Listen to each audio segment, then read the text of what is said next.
Alright kids, hey, it's Josh again, and once again we are at the Bible fucking thing, and this is an atheist point of view. Once again, I would be that atheist, and I'm viewing and cracking jokes left and right. And before I even go on, because I love my bumper music, and you gotta admit, it does sound kinda cool. Okay, letting the hair fly today. Now, where we left off was Genesis chapter 40, the cupbearer and the baker. What happened to the butcher and the candlestick maker, huh? Alright, verse 1. Sometime later, the cupbearer and the baker and the king of Egypt offended their master, the king of Egypt. Those bastards. They didn't bake the right kind of cookies. The cupbearer. The fuck is a cupbearer? Sounds like to be a beggar, but what do I know? I'm just another fucking atheist. Pharaoh was angry with his two officials, the chief cupbearer, that's what it says, the cupbearer and the chief baker, and put them in custody in the house of the captain of the guard in the same prison where Joseph was confined, even though technically he's the warden now. The captain of the guard assigned them to Joseph, and he attended them.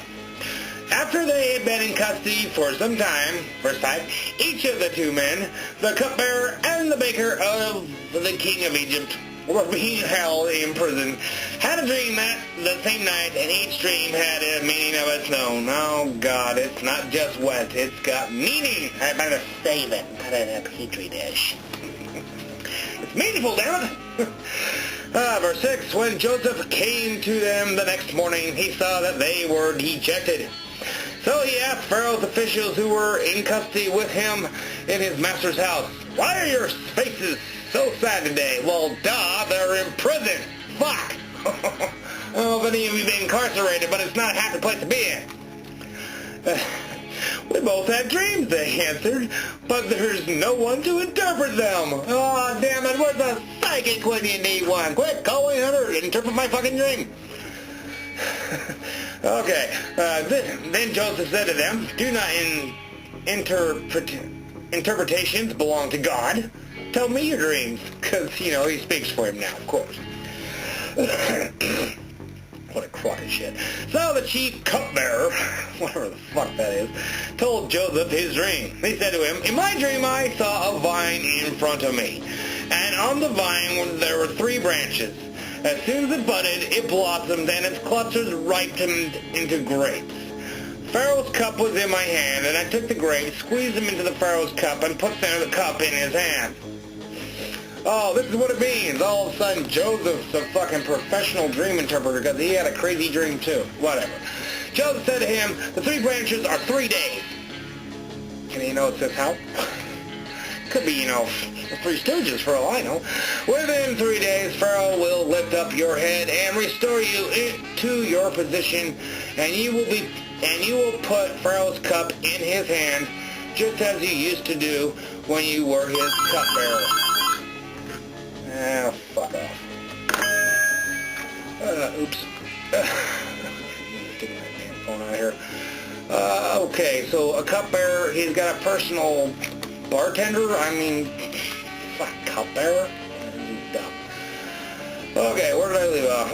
"When all goes well with you, remember me and show me kindness. Mention me to Pharaoh and get me out of this prison. Please, prison sucks. Probably not any commissary. There's no fucking punks to fuck, right?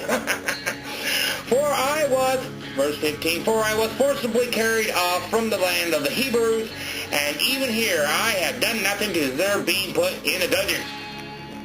Except for resisting a woman who actually wanted to fuck. That's a crime, don't you know? You gotta make sure she's resistant, or else it's just not God's way." Verse 16, "When the chief baker saw that Joseph had given a favorable interpretation, he said to Joseph, 'I too had a dream.'" A dream about jerking off on the cupcakes, right? No? Alright. "See, I had a dream too, in the top basket on my..." Okay, "I too had a dream. On my head were 3 baskets of bread." 3 baskets of bread. Why are they on your head? What the fuck? Isn't that kind of hard to juggle? What? Oh, shit. Fuck. Alright, 3 baskets of bread, and in the top basket were all kinds of baked goods for Pharaoh. But the birds were eating them out of my basket on my head. And Joseph should have interpreted, well, take the fucking bread off your head and cover them up, dummy. But no, this is what he said. This is what it means, Joseph said. The 3 baskets are 3 days. Gee, how original. Within 3 days, Pharaoh will lift off your head and hang you on the tree. And the birds will eat away your flesh. Sorry, dude. That's the way I got the interpretation. Fuck. He lifted up the heads of the chief cupbearer, the chief baker in the presence of his officials. Fortunately for him, the chief butcher and the chief candlestick maker got out of it somehow. He restored the chief cupbearer to his position so that he once again put the cup into Pharaoh's hand, but he hanged the chief baker just as Joseph had said to them in this interpretation. Wow, you got it right, aren't you, Cole? Yeah, sure. The chief cupbearer, however, did not remember Joseph. He forgot him. Well, sucks to be Joseph. Well, kids, this is just a short one, I guess. Once again, this has been the Bible, and this is an atheist point of view.